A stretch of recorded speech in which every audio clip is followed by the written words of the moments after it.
అమెరికాలో చిందరవందరగున్న మీ ఇంటికి handyman cleaning plumbing services కోసం కాంటాక్ట్ ఇన్స్టా సర్వీస్ यूएस లో ఎక్కడైనా ఎప్పుడైనా for instant bookings visit instaservice.com। मौजूद है लेकिन आवाम जो है वो बहुत बड़े जमे कफीर के साथ आप देख सकते हैं आगे तक रैली नाज़रीन किराम आगे मौजूद है और आवाम यहाँ पर मौजूद है और बात कर रही है। आप यहाँ पर देख सकते हैं इस वक्त इमरान खान को पाकिस्तान की जरूरत नहीं है बल्कि पाकिस्तान को इमरान खान की जरूरत है। आवाम तैयार है, अवामी मेजॉरिटी रखने वाले लीडर को रिहा किया जाए। फौरी तौर के ऊपर आवाम निकलेगी, जंग भी जीतेंगे, मुकाबला भी करेंगे, इन्हें बताएंगे भी मुसलमान की ताकत क्या है। 3 मिसाइल गिराए गए, 3 ड्रोन गिराए गए और इसमें नाज़रीन किराम आवाम जो है वो रात को सड़कों पर निकल चुकी है और सड़कों पर निकल के नाज़रीन ఓ పక్క పాక్ భారత్ పై యుద్ధానికి కాలు దువ్వుతుంటే మరో పక్క అక్కడి జనం ప్రభుత్వం పైన తిరగబడుతున్నారు। ప్రభుత్వానికి వ్యతిరేకంగా పాకిస్తానీయులు నిరసన చేపట్టారు। ఇమ్రాన్ ఖాన్ను విడుదల చేయాలని డిమాండ్ చేశారు। ఇమ్రాన్ ఖాన్ని 2022లో అవిశ్వాస తీర్మానం ద్వారా ప్రధానమంత్రి పదవి నుంచి తప్పించారు।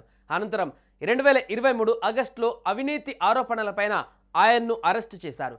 ఈ అరెస్టును ఇమ్రాన్ మద్దతుదారులు తీవ్రంగా వ్యతిరేకించారు। ఇమ్రాన్ ఖాన్ పైన పెట్టిన కేసులన్నీ సైన్యం ఒత్తిడితో రాజకీయ ప్రేరేపితమై మోపినవేనని ఆయన మద్దతుదారులు ఆరోపిస్తున్నారు।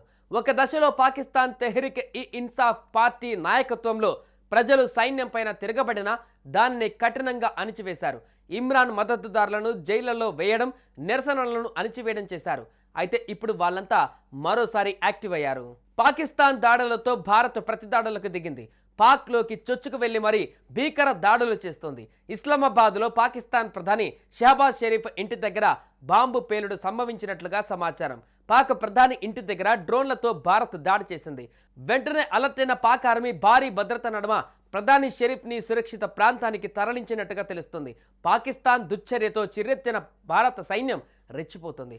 పాకిస్తాన్కు భారత్ దెబ్బ రుచి చూపించడమే లక్ష్యంగా ఒకేసారి త్రివిధ దళాలు రంగంలోకి దిగాయి। పాక్లోని పెషావార్, లాహోర్, ఇస్లామాబాద్, సియాల్కోట్ పైన బాంబుల వర్షం కురిపిస్తున్నాయి। పాకిస్తాన్లోని కరాచీ పోర్టు పైన భారత నౌకాదళం క్షిపణి దాడులు జరిపింది। పలు మీడియా నివేదికల ప్రకారం ఈ దాడిలో కరాచీ పోర్టుకు తీవ్ర నష్టం కలిగినట్లుగా సమాచారం। పోర్టులోని కొన్ని ముఖ్యమైన విభాగాలు పూర్తిగా ధ్వంసమయ్యాయని తెలుస్తోంది। ఈ దాడిలో భారత నౌకాదళం నుంచి సముద్రంలో నుంచే అనేక టోమాహాక్, బ్రహ్మాస్ తరహా క్షిపణులు ప్రయోగించబడ్డాయి। భారత ఇంటెలిజెన్స్ ఏజెన్సీల ద్వారా అందిన ఖచ్చితమైన సమాచారం ఆధారంగా ఈ దాడి ప్రణాళికాబద్ధంగా నిర్వహించబడినట్టుగా సమాచారం।